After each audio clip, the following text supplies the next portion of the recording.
여러분, 지금 믿을 수 없는 일이 벌어지고 있습니다. 이봐, 대체 저 사람들은 어디로 가는 거야? 나도 모르겠어. 에이펙은 끝났는데 왜 저렇게 많이 들어오는 거지? 에이펙 폐막식이 끝난 지 이틀이 지났습니다. 각국 정상들은 이미 귀국했고 경주의 회의장은 텅 비었습니다. 그런데 인천공항 입국장에는 오히려 더 많은 외국인들이 몰려들고 있었습니다. 하루에만 21만 명이 넘는 폭발적인 입국 러시였습니다. 그들의 목적지는 모두 한 곳이었습니다. 서울도 부산도 아닌 바로 경주였습니다. 그리고 더욱 놀라운 소식이 전해졌습니다. 미국 시사주간지 US 뉴스가 발표한 2025년 세계 강대국 순위에서 대한민국이 세계 6위에 올랐습니다. 프랑스는 7위, 일본은 8위였습니다.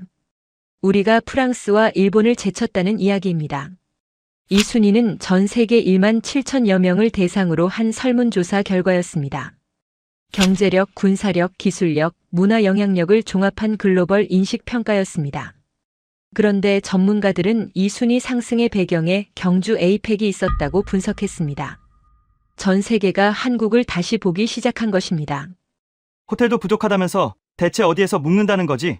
CNN에서 17년간 전쟁과 재난을 취재해온 에밀리 로버츠 기자가 있었습니다. 그녀는 에이펙 취재를 마치고 뉴욕행 비행기를 타려던 순간 이 이상한 광경을 목격했습니다. 냉소적이고 회의적이었던 그녀의 눈에 비친 한국은 처음엔 평범했습니다. 작은 도시의 부족한 인프라, 화려하지 않은 외관이 전부였습니다.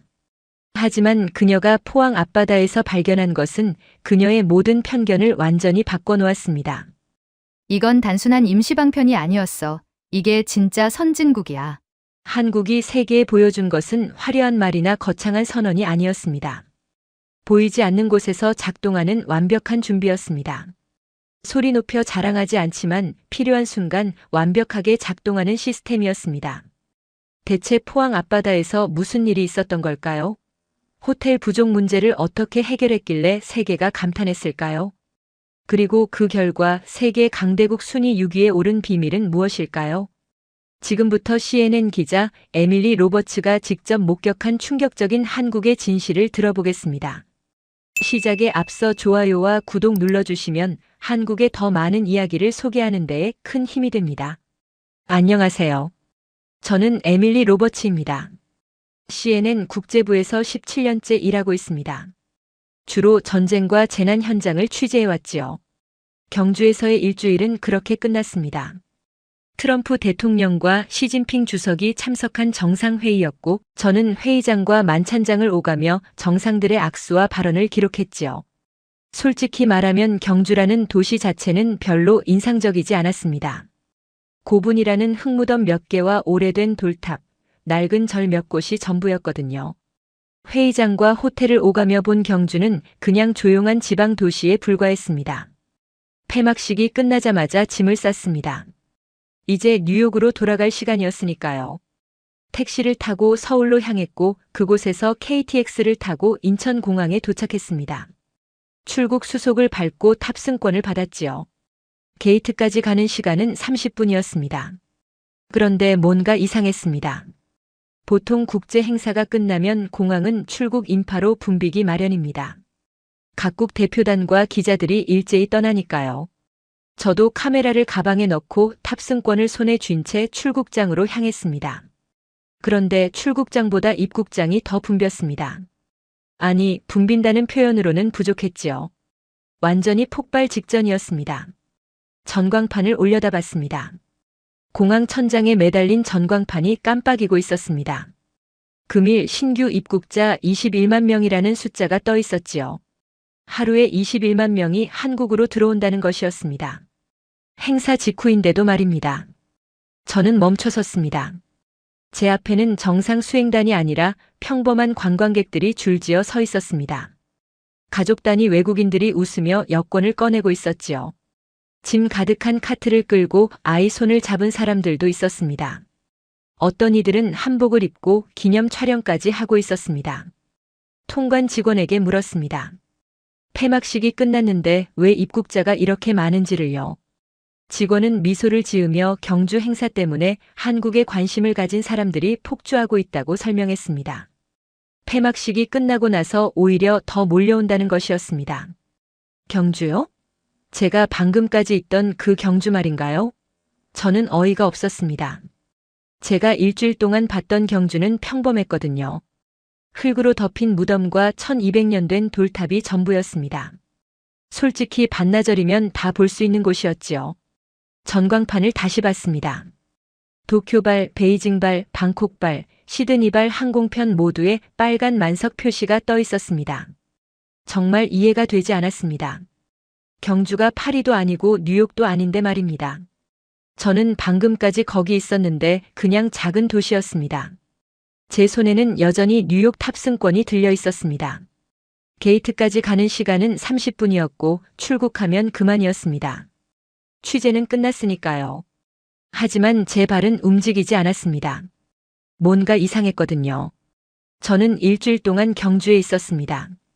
회의장과 호텔을 오갔지요. 고분도 받고 첨성대도 받고 절도 갔습니다. 그런데 특별한 건 없었습니다. 볼거리도 별로 없었고요. 그런데 지금 전 세계 사람들이 폐막식도 끝난 상태에서 경주로 몰려들고 있었습니다. 공항 분위기 자체가 달랐습니다. 불만 대신 미소가 있었고 초조함 대신 설렘이 공기를 가득 채우고 있었지요. 저는 손에 든 탑승권을 한참 바라봤습니다. 탑승권은 제 손에서 천천히 구겨졌습니다. 그리고 찢었습니다. 내가 놓친 게 뭐지? 내가 본 경주와 저 사람들이 보려는 경주는 같은 곳인가? 답을 찾아야 했습니다. 저는 분명 뭔가 중요한 걸 놓쳤던 것입니다. 공항 안내 데스크로 향했습니다. 경주행 KTX 시간표를 물었지요. 6시 40분 열차가 있었고 2시간이면 경주에 도착한다고 했습니다. 표를 끊으면서도 의문이 들었습니다. 내가 왜 다시 경주로 가는 거지?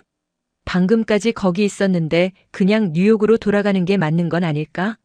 하지만 기자의 본능이 작동했습니다. 뭔가 놓친 게 있을 것 같았거든요. 일주일 동안 제가 본 건 정상회의 행사뿐이었습니다. 정작 경주라는 도시는 제대로 보지 못했을지도 몰랐지요.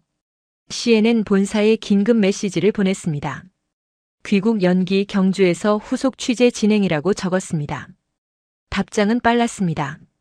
승인, 내일까지 업데이트 전송하라는 내용이었지요.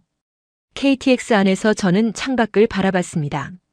서울을 벗어나자 도시 불빛이 점점 작아졌습니다. 어둠 속에 희미하게 보이는 산들과 그 사이로 지나가는 작은 마을들이 보였지요. 저는 방금 전까지 이 길을 반대로 달려왔습니다. 경주에서 서울로 그리고 공항으로 말입니다. 이제 다시 경주로 돌아가고 있었습니다. 옆자리 승객은 경주 관광 책자를 보고 있었습니다. 표지에는 첨성대 사진이 있었지요. 1200년 전 별을 관측하던 건축물이라고 했습니다. 저는 그걸 사흘 전에 봤습니다. 돌로 쌓아 올린 탑 하나였습니다. 사진 한 장 찍고 5분 만에 떠났지요. 실물은 생각보다 작았고 주변에 딱히 볼 것도 없었습니다. 노트북을 열어 메모를 시작했습니다. 인천공항 입국 폭주, 폐막 후 오히려 증가, 관광객 대부분 경주 방문 목적이라고 적었습니다. 왜? 일주일 동안 제가 본 경주는 평범했습니다. 특별할 것도 없었지요. 열차는 빠르게 남쪽으로 달렸습니다. 창밖 어둠이 점점 깊어졌습니다. 저는 회의적이었습니다. 아마 과장된 마케팅이거나 일시적인 붐일 거라고 생각했습니다. 사람들은 곧 실망하고 돌아갈 것이라고 말입니다. 제가 그랬던 것처럼요. 2시간 뒤 경주역에 도착했습니다. 역 밖으로 나서자 뜨거운 공기가 저를 맞이했습니다. 몇 시간 전 이곳을 떠날 때와는 완전히 다른 풍경이었지요. 그리고 저는 알게 됐습니다. 제가 완전히 틀렸다는 걸요. 경주역에 내리자마자 멈춰섰습니다. 몇 시간 전 이곳은 고요했는데 지금은 완전히 달랐거든요. 역 광장이 사람들로 가득했습니다. 캐리어를 끄는 외국인 관광객들, 지도를 펼쳐든 가족들, 셀카봉을 든 젊은이들이 모두 웃고 있었어요. 마치 무슨 축제가 시작되는 것처럼 보였지요. 택시를 잡아 탔습니다. 기사는 하루 종일 외국 손님들을 태웠다고 했어요. 대부분 공항에서 바로 경주로 온 사람들이었고 폐막식 끝났다는 뉴스 보고 오히려 더 몰려온다는 겁니다. 이해할 수 없었습니다. 창밖 풍경은 제가 일주일 동안 봤던 경주와 똑같았거든요. 낮은 건물들, 좁은 도로, 조용한 상가들이었습니다. 특별할 게 하나도 없었지요. 그런데 사람들 표정이 달랐습니다. 웃고 있었어요. 뭔가를 발견한 것처럼 말입니다. 숙소에 짐을 풀고 거리로 나갔습니다. 편의점 앞에서 외국인 청년 몇 명이 비닐봉지를 들고 기념 사진을 찍고 있었어요. 봉지 안에는 컵라면과 김, 바나나 우유가 들어 있었습니다. 라면과 김을 사진 찍는다니 전 세계 어디에나 있는 편의점인데 뭐가 특별하다는 건지 알 수 없었습니다. 화장품 매장도 마찬가지였습니다. 정상회의 참가국 국민 특별 할인 이벤트 현수막이 걸려 있었고 아는 사람들로 북적였어요. 직원 5명이 동시에 계산하고 있었습니다. 한 직원은 땀을 닦으며 오늘이 제일 많다고 했어요. 다들 경주 사람들 덕분에 다시 왔다고 한답니다. 행사 기간 동안 친절하게 대해줘서 감동받았다는 겁니다. 행사보다 사람을 기억한다는 말이 귀에 남았습니다. 기자로서 수많은 인터뷰를 해봤지만 그렇게 단순한 이유는 처음이었지요. 저녁 무렵 보문 관광단지 쪽으로 걸어갔습니다.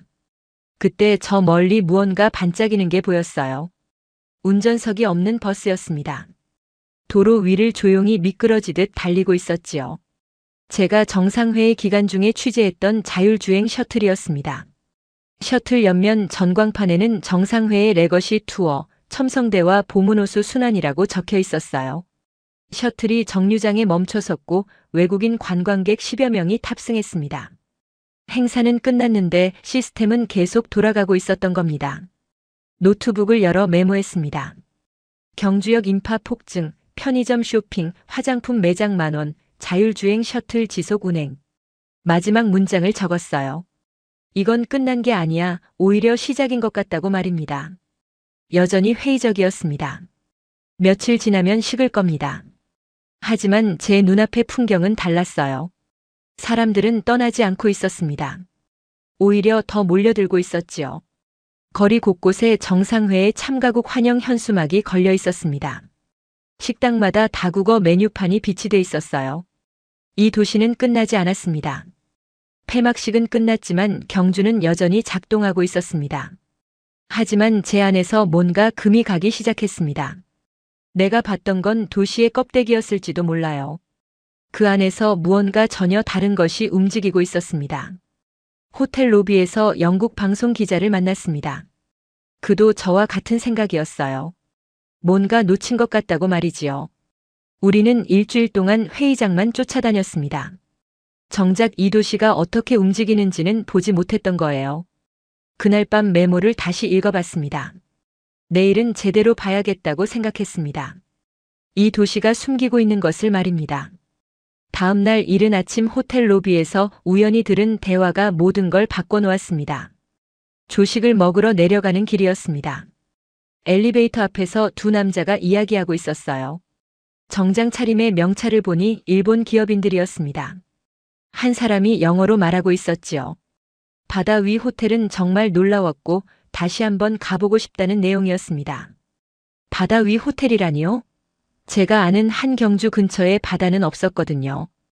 그들은 포항이라는 곳에 크루즈 2척이 정박해 있었다고 했습니다. 5성급 호텔보다 훨씬 좋았다는 겁니다. 조식장에서도 그 이야기가 머릿속을 떠나지 않았습니다. 옆 테이블에서도 비슷한 대화가 들렸어요. 중국어였지만 포항이라는 단어와 크루즈라는 단어는 알아들을 수 있었습니다. 로비 안내 데스크 직원에게 포항 크루즈에 대해 물었습니다. 직원은 정상회의 기간 동안 경제인들의 숙소로 사용됐다고 했어요. 영일만항에 2척이 정박했었다고 하더군요.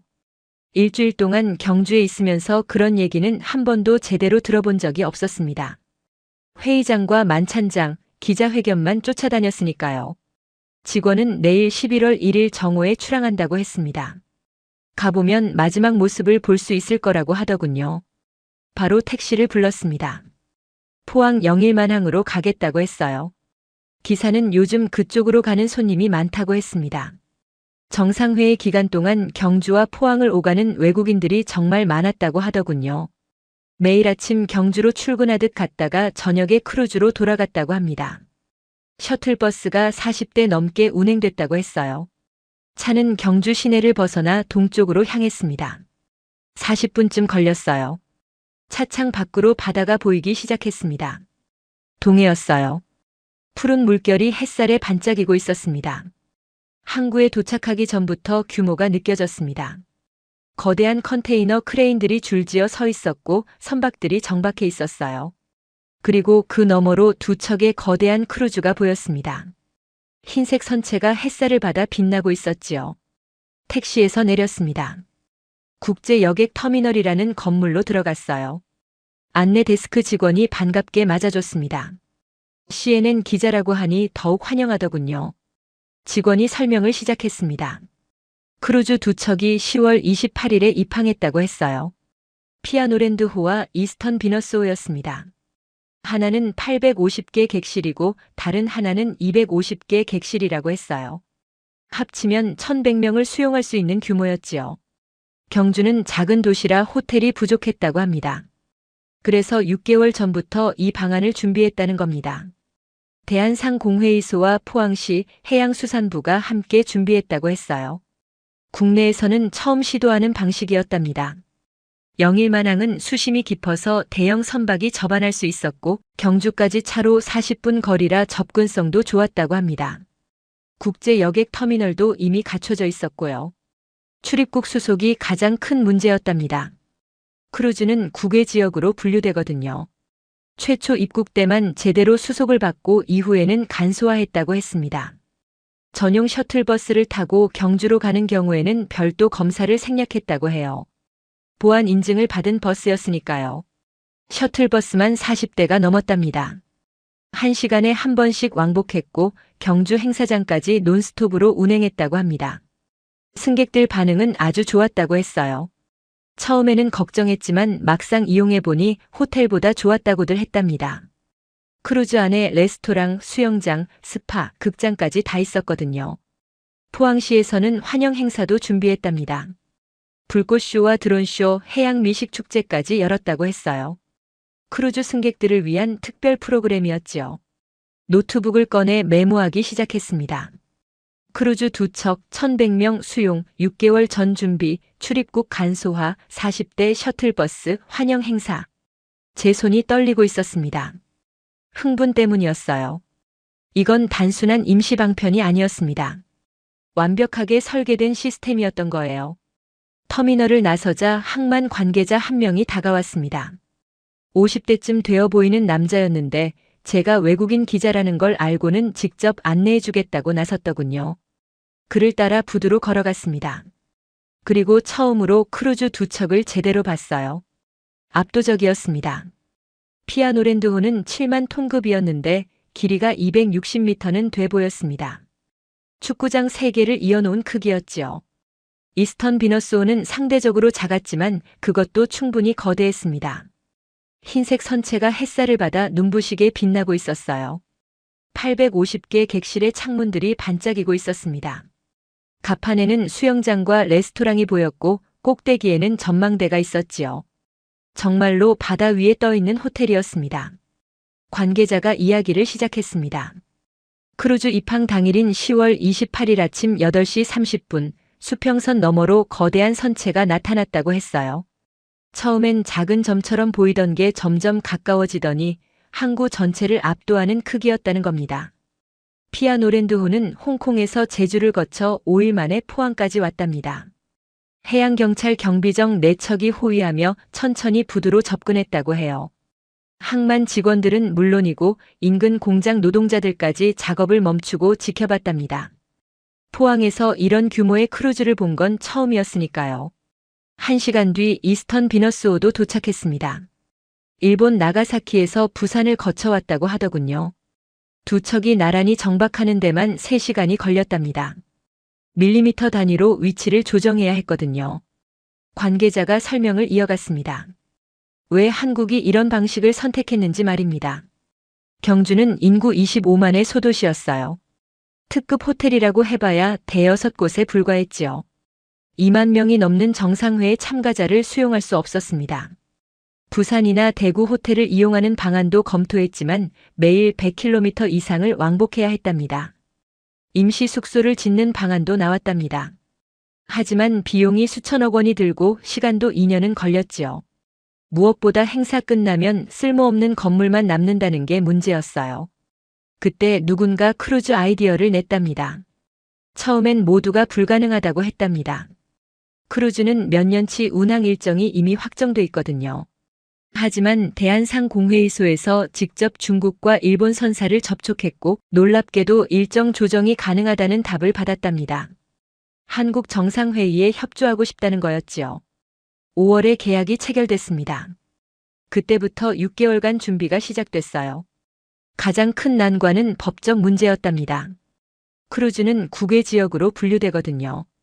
승하선할 때마다 출입국 심사를 받아야 했지요. 해양수산부, 법무부, 관세청이 머리를 맞댔답니다. 특별 지침을 만들었지요. 최초 입국 때만 정식 수속을 받고 이후엔 간소화하기로 했어요. 단, 보안 인증을 받은 전용 셔틀버스를 이용할 경우에만 해당됐습니다. 40대가 넘는 버스를 준비하는 것도 쉽지 않았답니다. 경북 지역 관광버스 회사들이 총출동했어요. 국가 행사니까 당연히 도와야 한다며 자원했다더군요. 기사들도 특별 교육을 받았답니다. 기본 영어 회화는 물론이고 응급상황 대처법까지 배웠지요. 관계자가 계속 말했습니다. 첫날 오후부터 승객들이 도착하기 시작했답니다. 김해공항과 인천공항에서 온 외국인 기업인들이었지요. 대부분 중국과 일본 사람들이었어요. 짐을 가득 실은 채 터미널로 들어오는 모습을 봤는데 다들 놀라워하는 표정이었답니다. 저녁 무렵 크루즈에 불이 켜지기 시작했답니다. 850개 객실에서 나오는 불빛이 바다를 환하게 밝혔지요. 멀리서 보면 마치 바다 위에 떠 있는 도시 같았답니다. 포항 시민들이 구경하러 몰려들었어요. 다음 날 아침 6시부터 셔틀버스들이 도착하기 시작했답니다. 40대가 넘는 버스가 터미널 앞에 줄지어 섰지요. 승객들이 크루즈에서 내려 버스에 탑승했습니다. 마치 출근하는 직장인들 같았답니다. 정확히 7시에 첫 버스가 출발했고 8시 40분에 경주 도착이었지요. 저녁 6시가 되면 다시 버스들이 경주에서 돌아왔습니다. 승객들은 하루 일정을 마치고 피곤한 기색이 역력했지만 표정은 밝았답니다. 크루즈로 돌아가면 따뜻한 저녁 식사와 편안한 침대가 기다리고 있었으니까요. 포항시도 손님 맞이에 정성을 쏟았답니다. 29일 저녁엔 영일대 해수욕장에서 대규모 불꽃쇼를 열었지요. 15,000발이 넘는 불꽃이 밤하늘을 수놓았고 드론 500대가 하늘에 포항의 상징물들을 그려냈답니다. 30일엔 선상에서 투자 설명회가 열렸답니다. 포항시가 직접 준비한 행사였지요. 포스코 제철소 견학 프로그램도 있었어요. 참가자가 많지는 않았지만 온 사람들은 깊은 인상을 받았답니다. 저는 관계자의 이야기를 들으며 압도당하고 있었습니다. 이건 단순히 숙박 문제를 해결한 게 아니었어요. 한국이 세계에 보여준 창의성이자 실행력이었던 겁니다. 6개월 만에 완벽한 시스템을 구축했고 단 한 건의 사고도 없이 운영했습니다. 관계자와 헤어진 뒤 포항시청으로 향했습니다. 더 정확한 내막을 알고 싶었거든요. 해양수산과 담당자가 저를 회의실로 안내했습니다. 40대 초반으로 보이는 남자였는데 두꺼운 파일 하나를 꺼냈습니다. 표지에 정상회의 플로팅 호텔 운영 계획이라고 적혀 있었어요. 파일을 넘기며 설명을 시작했습니다. 준비는 지난해 5월부터 시작됐답니다. 정상회의 유치가 확정되자마자였지요. 가장 먼저 한 일이 경주 지역 숙박시설 조사였답니다. 결과는 참담했어요. 특급 호텔이 6곳에 불과했고 객실 수를 다 합쳐도 800개가 안 됐답니다. 주변 도시까지 확대해서 조사했습니다. 포항, 울산, 대구까지 포함했지요. 하지만 역부족이었어요. 2만 명이 넘는 참가자 중 상당수는 특급 이상의 숙소를 원했거든요. 여러 방안이 검토됐답니다. 부산 호텔을 대규모로 활용하는 방안이 가장 먼저 나왔지요. 하지만 경주까지 120km였어요. 매일 왕복 3시간이 소요됐습니다.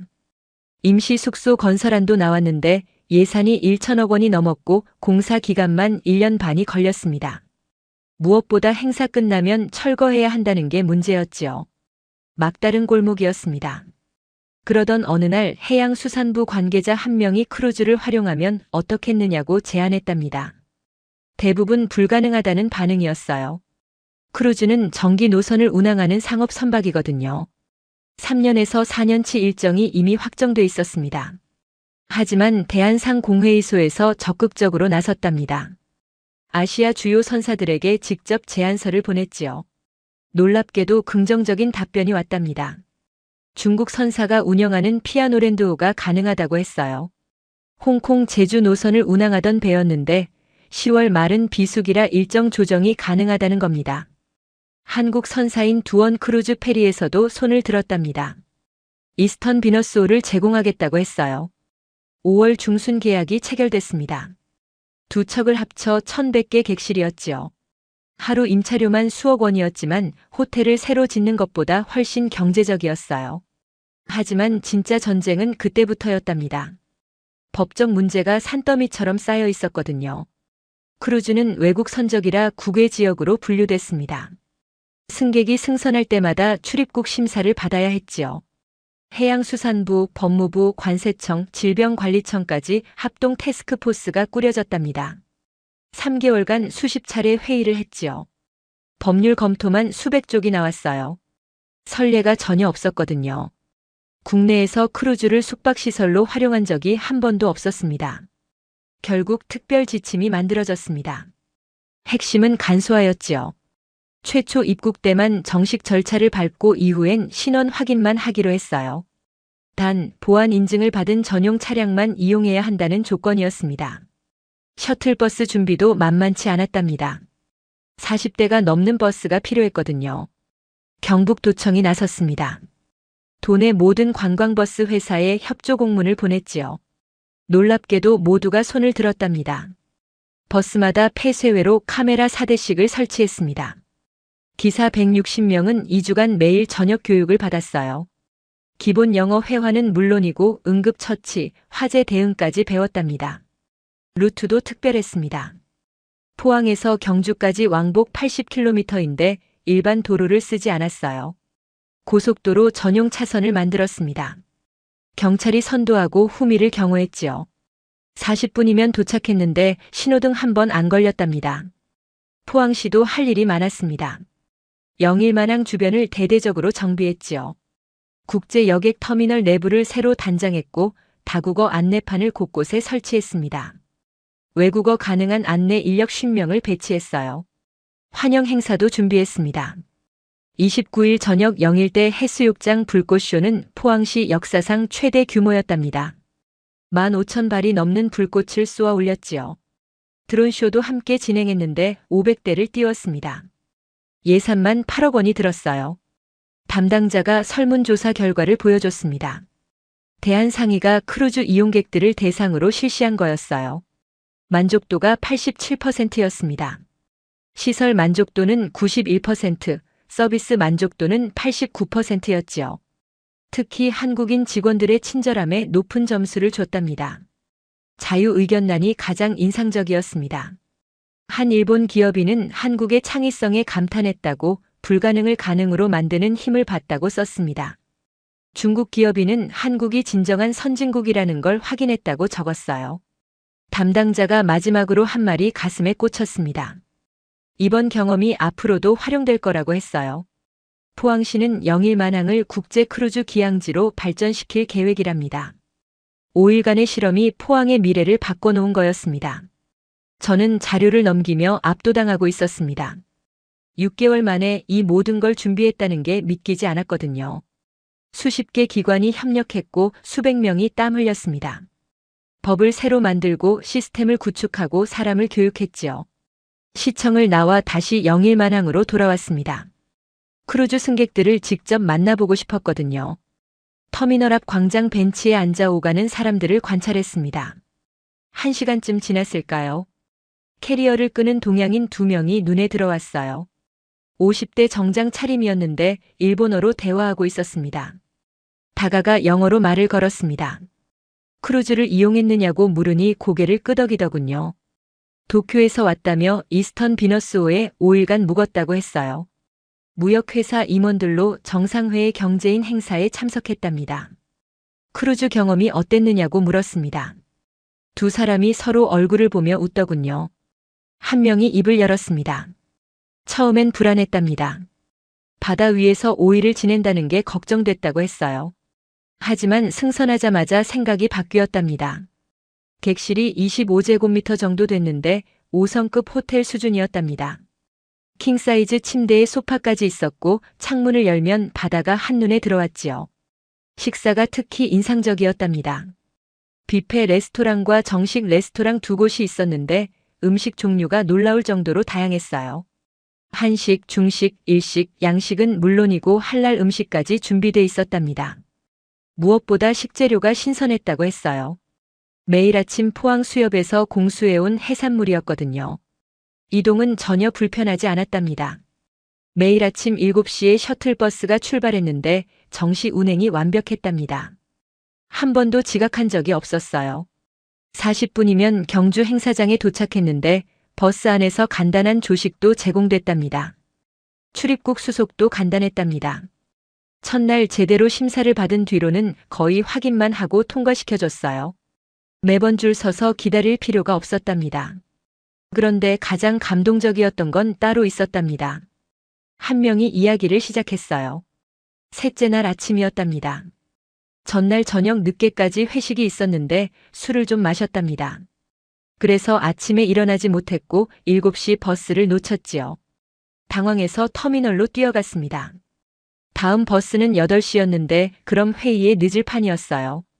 터미널 직원에게 도움을 요청했더니 누군가에게 전화를 걸었지요. 5분 후 승용차 한 대가 도착했답니다. 포항시청 공무원이었어요. 아침 일찍 출근하던 길이었는데 급히 돌아온 거였답니다. 그 공무원이 직접 경주까지 태워줬어요. 비용도 받지 않았답니다. 회의에 늦으면 안 되니까 도와주고 싶었다고 했답니다. 차 안에서 간단한 영어로 대화를 나눴는데 진심이 느껴졌어요. 회의장에 도착하니 정확히 9시였답니다. 늦지 않았어요. 다른 한 명도 비슷한 경험을 했답니다. 넷째 날 저녁이었는데 크루즈로 돌아가는 길에 기념품을 사고 싶었답니다. 하지만 어디로 가야 할지 몰랐지요. 셔틀버스 기사에게 물었더니 다른 승객들에게 양해를 구한 뒤 죽도시장으로 들렀답니다. 정규 루트가 아니었지만 특별히 들러준 거였습니다. 시장은 활기가 넘쳤답니다. 신선한 해산물과 건어물, 과일과 채소가 가득했어요. 기사가 추천해준 가게에서 마른 오징어와 김을 샀는데 가게 주인이 덤까지 챙겨줬답니다. 외국인이라고 바가지 씌우지 않고 정직하게 장사하더랍니다. 이런 작은 경험들이 쌓이면서 한국에 대한 인상이 완전히 바뀌었답니다. 처음엔 한국을 경제 강국으로만 알고 있었어요. 반도체와 자동차 스마트폰을 만드는 나라였지요. 하지만 완전히 달랐어요. 시스템도 완벽했지만 그 안에 사람의 온기가 있었답니다. 일본은 시스템이 완벽하지만 융통성이 없답니다. 규칙에서 벗어나는 걸 허용하지 않지요. 하지만 한국은 달랐어요. 시스템도 있고 규칙도 있지만 사람을 먼저 생각했답니다. 그래서 이제는 한국이 진짜 선진국이라고 생각한답니다. 선진국은 건물이 높고 도로가 넓은 나라가 아니에요. 사람을 존중하고 배려하는 나라가 진짜 선진국이라고 했어요. 크루즈 경험을 다른 사람들에게 추천하겠느냐고 물었습니다. 당연하다고 했어요. 벌써 회사 동료들에게 자랑했답니다. 다음에 한국 출장 오면 포항도 꼭 들르라고 권했다더군요. 두 사람과 헤어지며 악수를 나눴습니다. 가슴이 뜨거웠습니다. 20년 넘게 기자 생활을 하면서 수많은 사람을 인터뷰했지만 이런 감동은 처음이었거든요. 이들은 크루즈 시설에 감동한 게 아니었어요. 한국 사람들의 마음에 감동한 거였습니다. 노트북을 열어 메모했습니다. 한국의 힘은 기술이 아니라고 적었어요. 시스템도 아니라고 썼습니다. 바로 사람이라고 결론 내렸지요. 완벽한 시스템을 만드는 것도 중요하지만 그것을 따뜻하게 운영하는 게 더 중요하다고 깨달았습니다. 다음 날은 11월 1일이었습니다. 크루즈가 출항하는 날이었지요. 새벽 일찍 일어나 영일만항으로 향했습니다. 의미 있는 순간을 놓치고 싶지 않았거든요. 항구에 도착하니 이미 사람들이 모여 있었어요. 시청 직원들과 항만 관계자들, 그리고 몇몇 시민들이 보였습니다. 크루즈 두 척이 여전히 부두에 정박해 있었습니다. 하지만 분위기가 달랐어요. 아침부터 승객들이 하선하기 시작했습니다. 공항으로 가는 사람, 경주에 더 머무는 사람, 서울로 가는 사람들이었지요. 많은 승객이 항만 직원들에게 인사했습니다. 5일간 고마웠다고, 잊지 못할 경험이었다고 말했지요. 한 일본 노인은 깊이 허리를 숙여 인사했고 중국 기업인은 포옹을 청했습니다. 작은 선물을 건네는 사람들도 있었어요. 정오가 가까워지자 출항 준비가 시작됐습니다. 선원들이 분주하게 움직이고 있었어요. 백고동 소리가 길게 울렸습니다. 출항 신호였지요. 부두 가장자리에 섰습니다. 카메라를 들고 기다렸어요. 밧줄이 풀렸습니다. 계류주에서 떨어져 나온 굵은 로프들이 물속으로 감겨 들어갔지요. 거대한 선체가 천천히 움직이기 시작했습니다. 피아노랜드호가 먼저 출항했습니다. 7만 톤짜리 크루즈가 부두에서 조금씩 멀어졌어요. 해양경찰 경비정 두 척이 앞에서 인도했습니다. 천천히, 아주 천천히 바다로 나아갔지요. 이스턴 비너스호도 뒤따랐습니다. 두 척이 나란히 영일만을 빠져나가는 모습은 장관이었어요. 거대한 선체들이 수평선을 향해 나아갔습니다. 크루즈 갑판에서 승객들이 손을 흔들고 있었어요. 일부는 태극기를 흔들기도 했지요. 부두에 모인 사람들도 손을 흔들었습니다. 시청 직원들, 항만 관계자들, 시민들이 모두 손을 들어 작별을 고했어요. 20분쯤 지나자 크루즈들이 점점 작아지더니 결국 수평선 너머로 사라졌습니다. 항구가 조용해졌습니다. 며칠 전까지 저 자리에 거대한 크루즈 두 척이 떠 있었는데 이제는 빈 바다만 남았어요. 옆에 서 있던 항만 관계자가 조용히 말했습니다. 끝났네요. 하지만 정말 끝난 걸까요? 크루즈는 떠났지만 남은 게 있었습니다. 경험이었어요. 포항이 해낸 일에 대한 기록이었지요. 5일간 1,100명을 품었고 단 한 건의 사고도 없이 완벽하게 운영했습니다. 터미널 앞 카페로 들어갔습니다. 커피를 주문하고 창가 자리에 앉았어요. 크루즈가 정박했던 빈 부두가 보였습니다. 하지만 그 자리에서 느껴지는 게 있었어요. 성취감이었습니다. 한국은 불가능해 보이는 일을 해냈습니다. 6개월 만에 크루즈 두 척을 유치했고 법을 새로 만들었습니다. 40대 버스를 준비했고 160명을 교육했어요. 불꽃쇼를 열었고 축제를 준비했습니다. 그리고 단 한 건의 사고도 없이 완벽하게 운영했지요. 이게 한국의 힘이었습니다. 위기를 기회로 만드는 능력이었어요. 호텔이 부족하다는 문제를 크루즈라는 해결책으로 바꿨습니다. 그것도 국내 최초로 시도하면서 성공시켰지요. 노트북을 열어 메모했습니다. 한국의 힘은 화려함이 아니라고 적었어요. 실질이라고 썼습니다. 문제가 생기면 해결책을 찾아내는 능력이고 사람을 배려하는 마음이라고 덧붙였습니다. 일주일 전 경주역에서 느꼈던 실망감이 떠올랐습니다. 저는 화려함을 기대했었어요. 높은 건물과 현대적인 시설을 원했지요. 하지만 경주와 포항은 그런 것들을 추구하지 않았습니다. 대신 그들이 보여준 것은 깊이였습니다. 천년을 이어온 문화와 오늘을 살아가는 지혜였지요. 화려하게 드러내지 않지만 완벽하게 작동하는 시스템이었습니다. 미국 US 뉴스가 한국을 세계 6위 강대국으로 평가한 이유를 이해했습니다. 군사력이나 경제력 수치만이 아니었어요. 전 세계 1만 7천 명이 응답한 설문조사였지요. 사람들의 인식이 바뀌었던 겁니다. 한국을 신뢰하게 됐고 존경하게 됐습니다. 경주 정상회의가 그 변화의 결정적 계기였습니다. 프랑스 7위, 일본 8위를 제쳤어요. 단순히 경제 규모나 기술력 때문이 아니었습니다. 위기를 기회로 만드는 창의성, 사람을 배려하는 따뜻함, 완벽하게 실행하는 능력을 세계가 목격했기 때문이었지요. 카페를 나와 포항 시내를 걸었습니다. 오후 기차로 서울에 올라갈 예정이었지만 조금 더 이 도시를 느끼고 싶었어요. 죽도 시장을 지나갔습니다. 일본 기업인이 말했던 그 시장이었어요. 활기가 넘쳤습니다. 아주머니들이 해산물을 손질하고 있었고 손님들이 흥정하고 있었지요. 평범한 일상이었지만 그 안에서 따뜻함이 느껴졌습니다. 영일대 해수욕장도 들렀습니다. 며칠 전 이곳에서 불꽃쇼가 열렸었지요. 15,000발이 넘는 불꽃이 밤하늘을 수놓았고 드론 500대가 태극기를 그렸습니다. 지금은 고요했지만 그 의미는 남아있었어요. 포항이 세계에 보낸 환대의 메시지였습니다. 포항역으로 향했습니다. 기차 시간이 다가오고 있었어요. 플랫폼에 서서 마지막으로 이 도시를 바라봤습니다. 작은 도시였지만 큰 일을 해냈어요. 경주를 도와 정상회의를 성공시켰습니다. 기차가 출발했습니다. 창밖으로 포항이 멀어지고 있었어요. 영일만항이 보였습니다. 크루즈가 떠난 빈 부두가 보였지요. 하지만 그 경험은 남아 있었습니다. 포항 사람들의 기억 속에, 외국인들의 마음 속에, 그리고 제 취재 노트에 남았습니다. 서울에 도착해 인천공항으로 향했습니다. 일주일 전 이 공항에서 탑승권을 찢었었어요. 경주로 돌아가기 위해서였습니다. 그때 저는 뭔가 놓친 게 있다고 느꼈거든요. 이제 알았습니다. 제가 놓쳤던 게 뭔지요. 한국의 진짜 모습이었습니다. 화려한 외관 뒤에 숨겨진 실질이었어요. 보이지 않는 곳에서 작동하는 완벽한 시스템이었습니다. 사람을 배려하는 따뜻한 마음이었지요. 탑승 수속을 마치고 게이트로 향했습니다. 비행기에 올라 창가 자리에 앉았어요. 이륙을 기다리며 노트북을 열었습니다.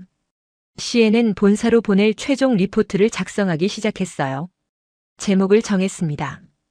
바다 위 호텔 한국이 세계에 보여준 창의성과 실행력이라고 썼습니다. 본문을 쓰기 시작했습니다. 인천공항의 입국 폭주부터 시작했어요. 경주로 돌아간 이야기, 포항에서 목격한 시스템, 6개월간의 준비 과정, 승객들의 감동, 크루즈 출항의 의미까지 모든 것을 담았습니다. 마지막 문단을 적었습니다. 한국은 미국 US 뉴스 선정 세계 6위 강대국입니다.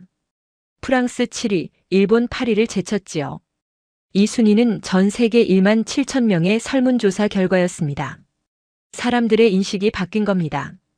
한국을 신뢰하게 됐고 존경하게 됐습니다. 경주 정상회의가 그 변화의 결정적 계기였습니다. 작은 도시에서 2만 명을 수용해야 하는 문제를 바다 위 호텔로 해결했어요. 6개월 만에 완벽한 시스템을 구축했습니다. 1,100명을 5일간 품었고 불꽃쇼로 환대했지요. 이것이 진짜 강대국의 모습입니다. 군사력이나 경제력만이 아니에요. 문제를 해결하는 창의성, 사람을 배려하는 따뜻함, 완벽하게 실행하는 능력이 강대국을 만듭니다. 경주와 포항이 그것을 증명했습니다. 파일을 저장하고 전송했습니다. 잠시 후 편집장에게서 답장이 왔어요. 훌륭한 작업이라고 메인 뉴스로 송출하겠다고 했습니다. 비행기가 활주로로 나갔습니다. 속도를 높이더니 하늘로 솟아올랐어요. 창밖으로 한국이 보였습니다. 작은 반도였어요. 세계 지도에서는 점처럼 작은 나라였습니다. 하지만 그 안에 큰 힘이 있었습니다. 천년의 지혜와 오늘의 기술이 어우러진 힘이었어요. 소리 없이 강한 나라, 조용히 준비하고 완벽하게 실행하는 나라였습니다. 프랑스와 일본을 제치고 세계 6위 강대국이 된 이유였지요. 구름 위로 올라갔습니다. 한국이 시야에서 사라졌어요. 하지만 제 마음속에는 남아 있었습니다.